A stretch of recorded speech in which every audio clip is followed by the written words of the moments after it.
Welcome to the podcast With All Your Mind, hosted by me, Rachel Grimm. We're here to help understand the Bible with cultural and historical context, linguistic info, and other cool stuff. Enjoy.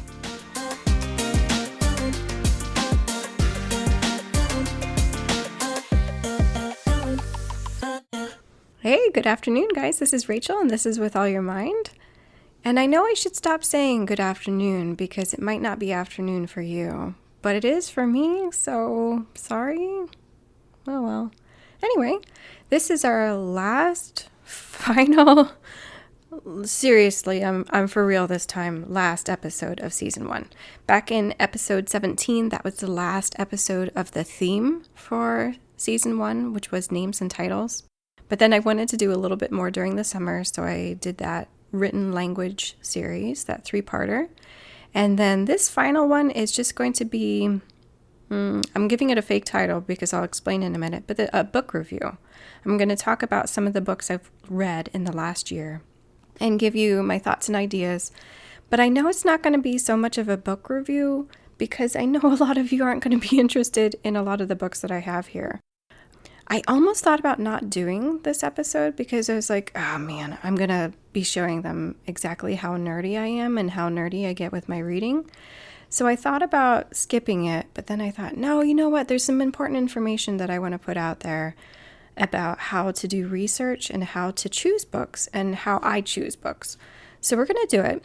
So even if you don't care about the particular books that I read, listen to how I picked them and what I was looking for in them, because I think we should all be trying to help our brains have more than one perspective on life and the Bible. And that's what I really aim for when I'm reading books. Okay? So that's what we're doing today. A non-book review, book review. So I have a stack of books beside me, and I have 9 books here. So clearly I'm not going to give you a full review about every single one of them. But I want to mention all of them because they all have some important aspect about them. So in the last year, and I didn't count since I finished another book or two, but I've read about, I think it's 33 or 34 books since last July in the last calendar year. And what I usually do is I alternate type of books that I read. I read some kind of more theological, academic, more dense, heavy, maybe longer, but not necessarily kind of book. And then I take a break by reading something shorter, easier, maybe some fiction, that kind of thing. And that way I don't get bogged down too much by this heavy theological or academic stuff, but I still learn a lot. So the kinds of books that I throw in the middle for a break, often fiction, but not always. Like I reread most of the Narnia Chronicles. I still have 1 or 2 of those more to do. And then I reread Lord of the Rings and The Hobbit just because it's been a while and I couldn't remember why I liked them and I wanted to see if I still liked them. Spoiler for me, I still like the books, but I realized that I do not care about the movies at all anymore. Sorry to anybody who thinks they're awesome. I don't know. I don't want to watch them anymore. Not for me. Anyway, books. Okay. So I like historical fiction. Yeah, once in a while I'll throw Jane Austen in there. It's been a while for her though. I used to read a lot of Elizabeth Elliot books. Let's see what else. I want to start rereading classics. So if you know me, I have a Russian studies, not master's. What am I looking for? Bachelor's. There you go. I have a Russian studies bachelor's degree. And in that, I read a lot of Russian literature. And then my master's is humanities, and I read a lot of English literature and some African literature, actually, and Middle Eastern. And so I'm a fan, kind of 19th century British, kind of European, continental European, French and Russian literature. And I haven't read a lot of that stuff in a really long time. I did my thesis for my master's on Anna Karenina, but I haven't read it since then, probably because I read it, 2 times just for the master's alone. Anyway, books. So you won't hear me talk a whole lot about what you would find in a bookstore's inspirational section. Anybody that lives near an Ollie's probably knows what their book section looks like. There's a huge section for kids. There's a big Bible section in our Ollie's, and then there's this huge inspirational section. I usually skip over that whole thing and try and find something else in and around there, though I don't really go into Ollie's that much anymore. If it's in the inspirational section, I tend to not really take it very seriously at all. And there's good stuff in there, but it's hard to find, and so I don't bother. I don't know if that makes me snotty or just lazy or something else. But anyway, so I don't read books by, say, Beth Moore or Lisa Turkquist or Jenny Allen or a lot of those really popular authors. I just haven't ever read them, and I should probably read one or two just to know what they write about. I used to listen to Jenny Allen's podcast, but don't anymore. So just a general idea of what I read and how I read it. The type of books that I read to help with research and the podcast are academic books.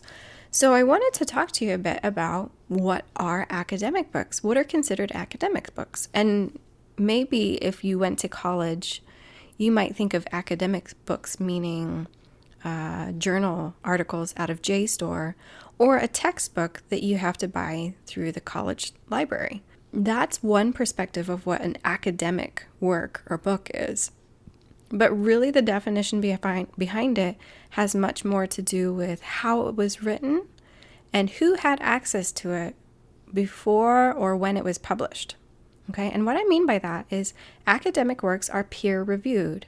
That means that if a professor at, I'm just going to make up something now, okay?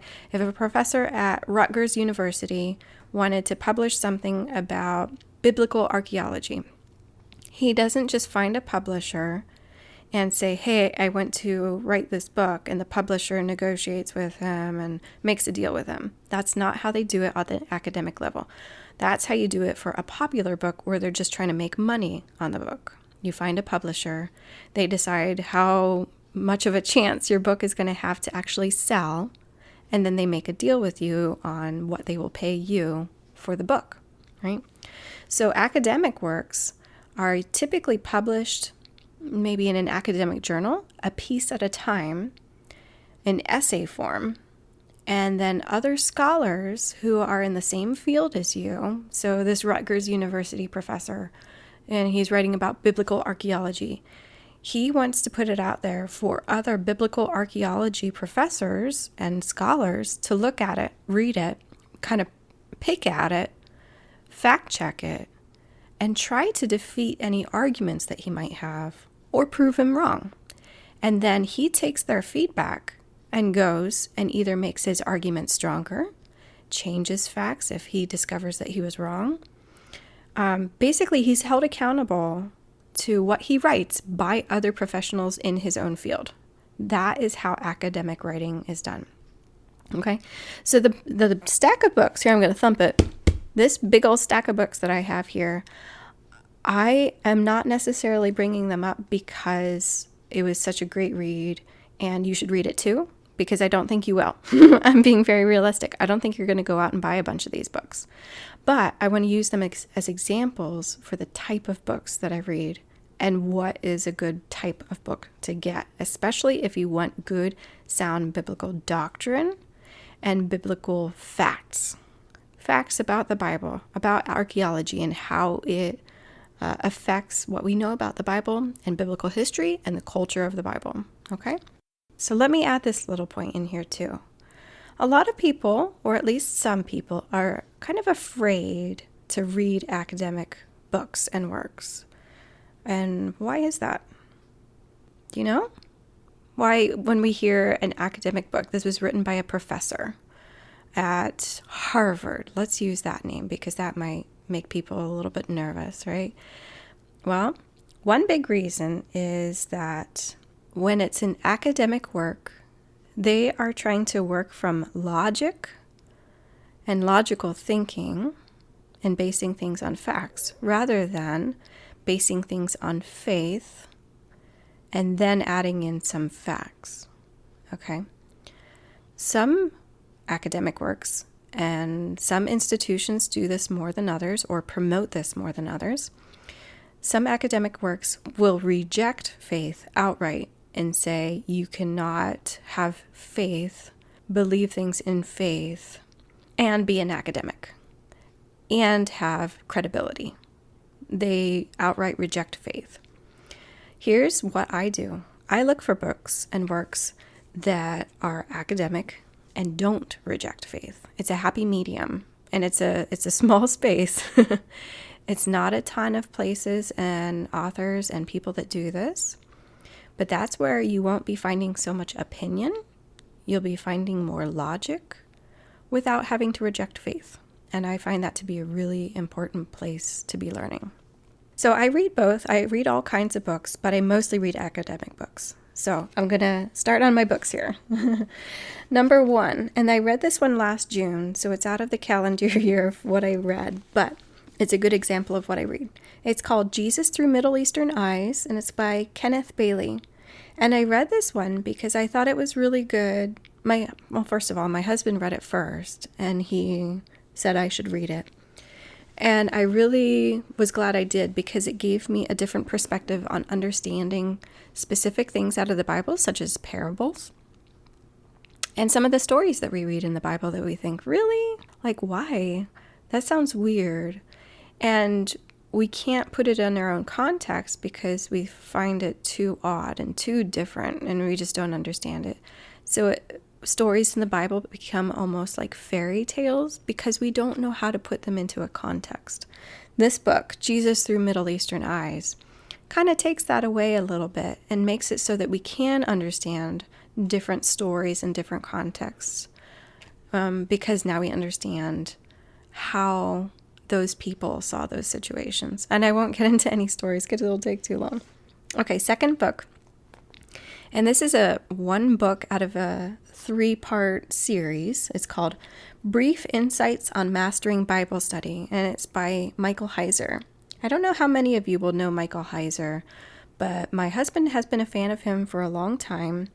He is a professor. He has a PhD in Semitic studies, so he knows intensely the background of the Bible in Hebrew and all these different kinds of things. And this book, Brief Insights on Mastering Bible Study, is just an incredibly good basic book on how to read the Bible so that you're not deluding yourself or brainwashing yourself or making it into a moral guidebook so that you can read it however you want, or turning it into fairy tales. So if there's any book out of this whole stack of books that I have that you should get, I would definitely recommend this one because it's only 180 pages and it's 80 chapters because each chapter is only 2 pages long, and it's just 2 pages per topic on how to study the Bible in ways that you can study it on your own and know that you're not making some weird mistake. All right, next book is by the same guy, Michael Heiser. And you might have heard this guy's name from other things as well. Like he has a podcast called The Naked Bible. And this book is called The Unseen Realm. I know a couple other people that have read this book, or at least started it. I don't know if everybody finished it. But this is a really good book that gives a understanding of the spiritual world in the Bible that you may not have really thought through on your own before. And I realized I hadn't. And so it was a really good way to think through the spiritual realities of the Bible in a way that makes sense and isn't kind of watering anything down or making it more sanitized, if that makes sense. Okay, this next book. This one I picked because of the impact it had on me. And this is a really random book. It's called Iran, Open Hearts in a Closed Land. And it's by Mark Bradley. So I had this book on my shelf, and I hadn't read it for about 10 years, and my dad saw it, and he said, "What's that?" And I said, "A book about Iran." And he said, "Okay, can I borrow it?" And so he read it, and he brought it back, And I thought, I have no clue what it is about anymore. I can't remember. I should read it again. So I read it again. And this is another really short one. If you live in the area and you want to borrow it from me, it's only 100 pages and it's a very easy read. It has a pretty big font. And it's about how the Iranian culture and the history of Iran actually makes it a place where people are open to Christianity in ways that you just wouldn't expect.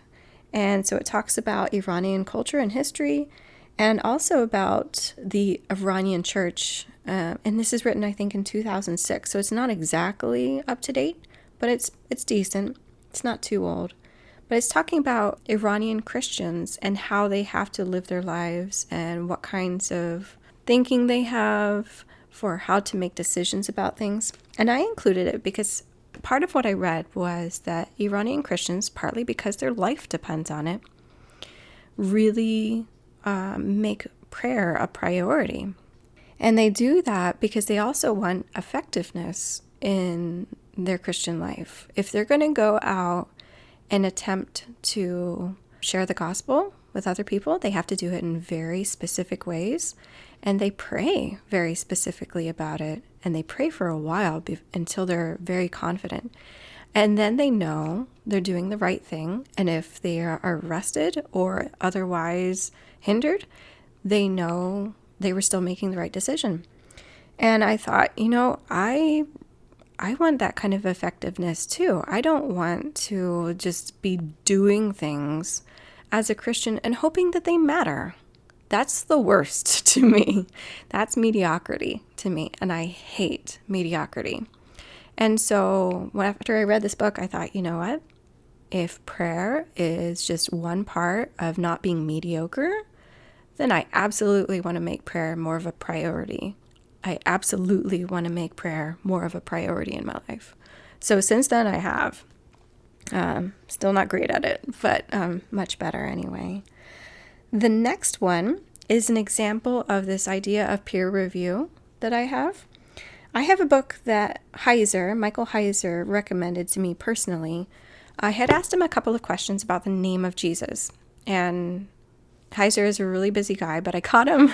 I was emailing with him on a day where he was sick at home, and so he and I just emailed back and forth a couple of times, and I was asking him some questions about Hebrew, and he gave me this book recommendation. It's called Jesus, the Incarnation of the Word by David Mitchell.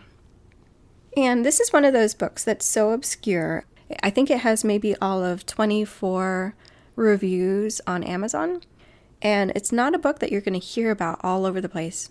So, Jesus, Incarnation of the Word by David Mitchell. This guy is not American. I think he is Scottish, but he lives in Belgium or something. And he's like the choir director of a massive church.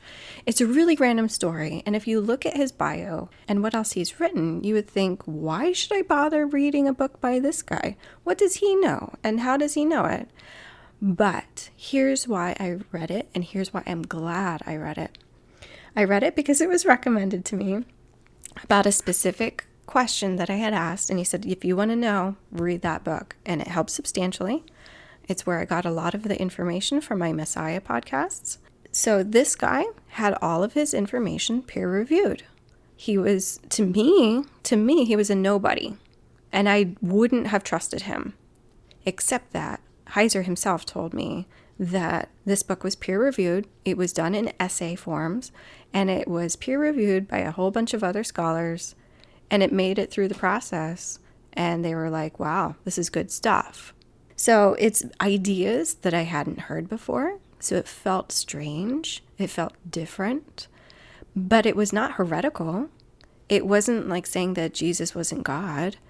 It was saying other things about the Messiah, about the Jewish beliefs about the Messiah. And I'm really glad I read it because it really opened up my mind to understanding how many different perspectives there would have been on the Messiah before Jesus came. And, still are very many ideas of what the Messiah will be if you don't believe that Jesus is the Messiah. So just a very good book to help with that and to help me to read things by different people, even if I don't know the person. but I know they did an excellent job with their information. Okay, next book is just, I wanted to tell you, I'm glad I read this book. I'm not recommending it though, because I don't think you'll read it. The Dead Sea Scrolls Today by James Vanderkam. James Vanderkam is one of the main guys that worked on the Dead Sea Scrolls to get them kind of collated and interpreted and put in order. And if there's anybody to read a book from about the Dead Sea Scrolls, it's this guy. And this book was cited in so many other books and other places that I read since then. Basically, I'm really glad that I read something about the Dead Sea Scrolls because we knew they were a big deal, right? We know you've heard Dead Sea Scrolls. What are they? They were found in a cave in 1948 near the Dead Sea in Israel, and there was an Isaiah, right? There was a book of Isaiah, and they help us to know that the Bible we have today is accurate. That's probably what most people know, right? So much more than that. So much more. So it's a really good book to read to understand what else the Dead Sea Scrolls did for us in terms of understanding the Bible, knowing about the culture and the history surrounding what we call the intertestamental period, which is in between when Malachi, the last book of the Bible, was written, and when Matthew started writing, or when Jesus lived. So there's a whole ton of stuff that the Dead Sea Scrolls did for us. And also, I didn't know that it took them like 40 years to really work through all the material. So that if you're saying, oh yeah, they were found, it's 2022, 1948, so 70 plus years ago. And you're like, so it's old news. No, it's not. Because the last things that were released to the public were done in the 80s and the 90s. We're still getting stuff out of this. All right, so the Dead Sea Scrolls, still totally relevant, still adding to our knowledge and understanding, not at all an old issue. Getting down off of my soapbox now. Okay, the next is a twofer because they're about the same topic, okay? So an example of how you can read academic works or not so academic works. So the first one is the academic one, you can tell from the title, A Student's Guide to Textual Criticism of the Bible by Paul Wegner. Very academic, but it tells you all about the ancient manuscripts that we have of the Bible. What are the oldest things that we have? What languages are they written in? What are they written on? How do we know that they're accurate? What does accurate even mean? And we'll talk about a lot of this stuff in season 2, so don't worry about it. And then the not so academic one, which is written by a professor and a PhD guy. So it's not like he doesn't know his stuff, but the style of writing, his level of writing, like, 12th grade, 9th grade, whatever. The academic version is clearly academic, like college level, reading level. But the How We Got the Bible by Neil Lightfoot is written much more for non-academic purposes. It's written for somebody who just wants to know more about the Bible. It's still a little bit dense, but if you want to read a book that tells you how we got the Bible, I know there's 2 versions of this book by completely different authors, but Neil Lightfoot is the one that I read, and it's pretty decent. I was pretty annoyed at it. I'll be honest. I was pretty annoyed at it first because it was a little bit too preachy and churchy for me. So I might as well explain that now. Preachy and churchy. That means taking a lot of liberties with assumptions about what you believe and why you believe it. When I say preachy and churchy, those are written by authors that assume faith, assume that you have an evangelical background or are very strongly evangelical and are not at all academic is what I get out of that. So you might hear me being a little irritated by that stuff every once in a while. Sorry, please block it out. But hey, I'm talking about it now. It's a good book.